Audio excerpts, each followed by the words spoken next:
Hi everyone, welcome back to another review. I'm your host Jason Peacock, and today we're talking about Blitzkrieg, PSC games designed by Palomori, and the tag is World War II in 20 minutes. And that is true.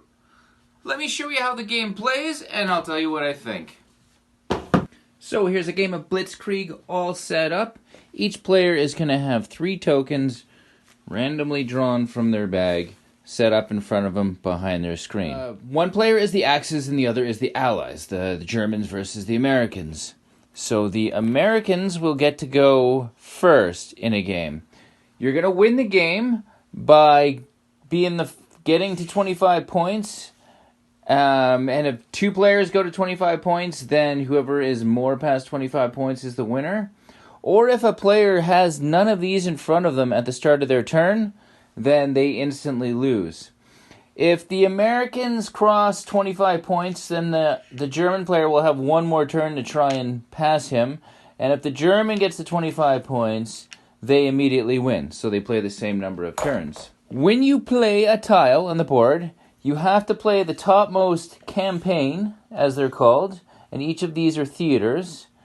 And if you want to play a boat token like this, you have to put it in either a blue water space or a space that is both. You can put it on any one of the squares in a campaign, but the top row has to be filled before you can move on to the bottom. So say I wanted to go here, for example. The number lets me move the war track token 3 spaces into my direction. So it would go 1, 2, 3.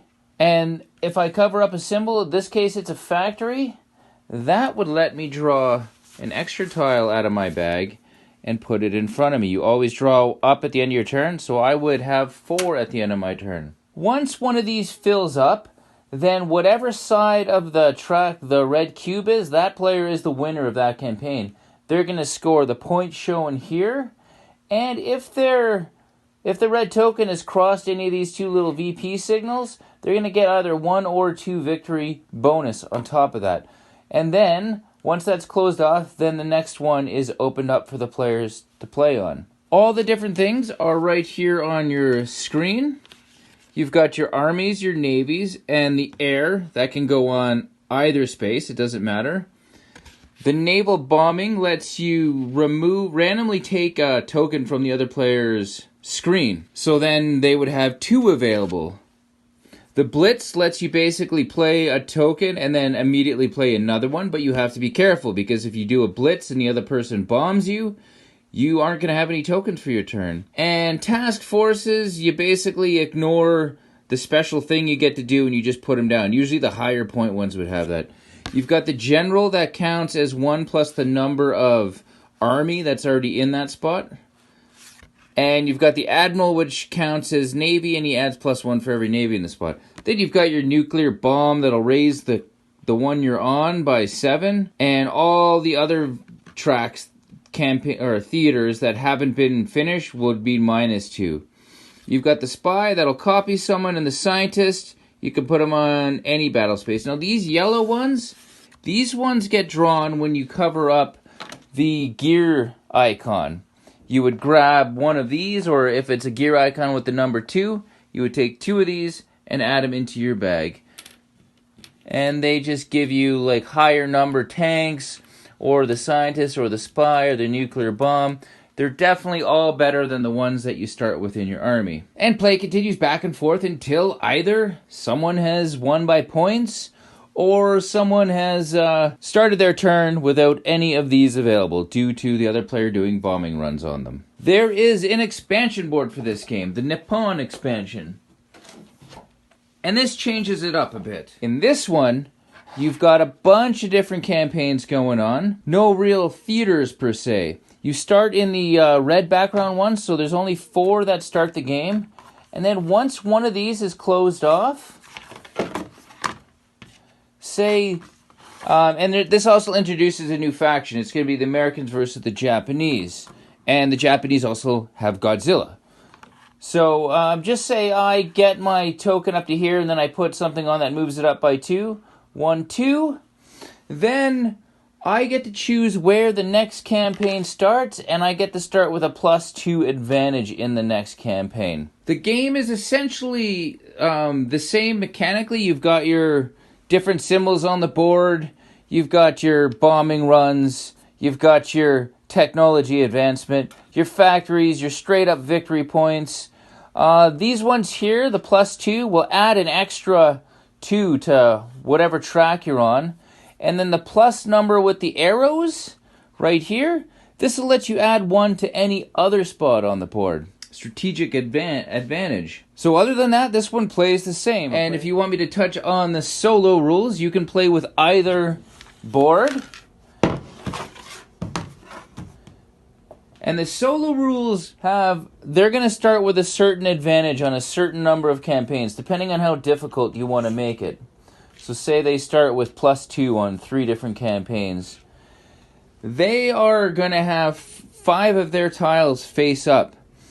And you're going to basically either go with whatever their stratagem token is. So they're either going to have a stratagem token, which will basically give them priority for the turn. Or say you're playing a practice game and you're not worried about these.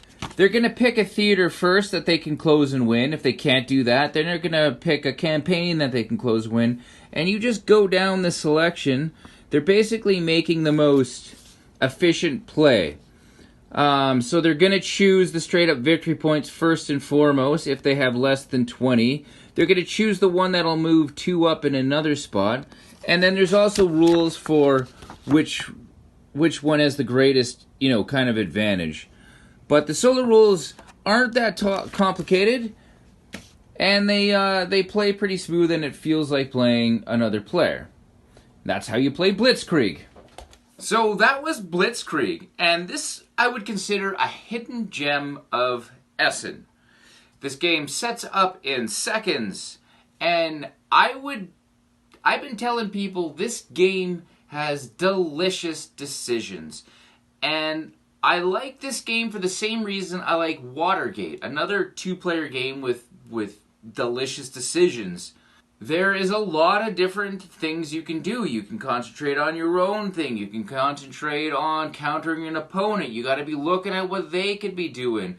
You got to watch out for, bombing runs, or be prepared for surprise that can come up. But I love the simplicity of your decision and the complexity of it at the same time. Not that it's a complex thing. You could play this game very easily just putting things on. But a more strategic-based approach would probably net you a win over someone that's just laying tiles down. This game is strategic. A better player will most likely beat an inexperienced player. And the 2 different victory conditions, I love the fact that one player could be at 20 points and another one at 4. And rather than thinking, I got no chance I can win this, there's always a way to bombing run your opponent so that they don't have any tiles at the start of their turn. So your opponent has to watch for that. You can even get special technology tiles that have bombing runs right on them, so your opponent isn't necessarily going to be able to anticipate every bombing run that happens. Though, speaking of the upgrades, they're really cool, and yeah, they have to go into your bag before you see them again, and you might not even see some of the ones you get during the game, but when they come up, they're definitely more powerful than anything else you have in your bag. Lovely little addition. The game is advertised as being 20 minutes long, and that is probably true. 20, I cannot see this possibly going longer than 30 minutes, even with 2 veteran players. World War II in 20 minutes.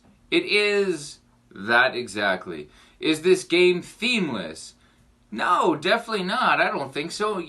With the powers on your tokens and the factories, it's abstracted, but it definitely has the World War II theme for me. I feel like I'm a general sitting in some office directing where all your armies have to go. Could you make this game about another thing, like making pizzas? Sure, I guess you could, but the theme works. It marries well with the mechanics on this one. I feel like it's a World War II game, which is another tick in the box. The solo rules are are pretty darn neat. Designed by David Tucci. I don't quote me, but I think he's with Mind Clash Games and he's done some of their stuff. It gives you the feel of playing this game against a really good opponent. It takes quite a bit to really get into the flow of how it works. When I first read the instructions and I started playing, it took me forever because I'm like, okay, what's this guy gonna do? It's kind of like learning the Automa in Scythe or something like that. It takes a little bit before you become intuitive as to what the other player is gonna do. But the fact they have the solo rules in here is a lovely option. It can be played with the expansion or the main game. And I don't play many solo games at all. If I ever have time, I'm usually setting up and learning a different game rather than playing one solo. But I've actually been sitting down playing this one solo. I think this game is fantastic. I think it's great. It's probably in my top 10 games of the year. Anything at all that gets released for this is an insta-buy. But this game is not perfect. I've got a few quabbles with it, starting with the graphic design. Now, if I wasn't, basically shown this game by someone that was super excited about it, just looking at this thing, I would have walked right by it. It is very bland looking at the table. And a two-player game, they've got two colors that are very similar. And I think when you're doing graphic design for a game, it should have the same rules as, say, when you're painting a mini. If you're picking army colors, you want two colors that contrast, right? Because that makes the minis look cool. That makes them pop. You need to use a color wheel, find out opposites, and put some of that in your mini. This could have been said for this. It could have went with purple and orange or red and blue, but to go with a light green and a gray was a bad decision in my opinion. The board is, like I said, it's bland. The tokens are bland. But you only need bland with this game. You don't need to bling it up. I mean, if Chip Theory Games did this game, you'd have the nice neoprene mats. You'd have little plastic tokens instead of cardboard. You'd slot them into the neoprene mat. And that would add to the game. That would add some cool factor. And if there was ever an option like that, I would spend the money and upgrade it to a blinged out, nicer looking version. So the components are serviceable for sure. That's all you need in a little two-player game like this. That's about all I got. The Nippon expansion, I think if you are going to pick this up, absolutely grab that. That variety is a really nice touch. I hope they keep making new maps for this, because I love this game. That's Blitzkrieg. Thanks for watching. I'm Jason Peacock, and I'll see you on the next one. Thanks so much for watching another Dice Tower video. If you enjoy our videos, subscribe to the channel for more fun, comprehensive board game coverage. Also, consider joining us at one of our events. Come to Dice Tower Retreat, a small, intimate gathering where gaming is king. Join us for Dice Tower Cruise, the largest board game cruise. Attend Dice Tower West in Las Vegas, for gaming fun on the West Coast, or Dice Tower East in Orlando, in sunny Florida. Dice Tower Conventions, the friendliest gaming conventions on Earth. I'm Eric Summerer, and you've been watching The Dice Tower.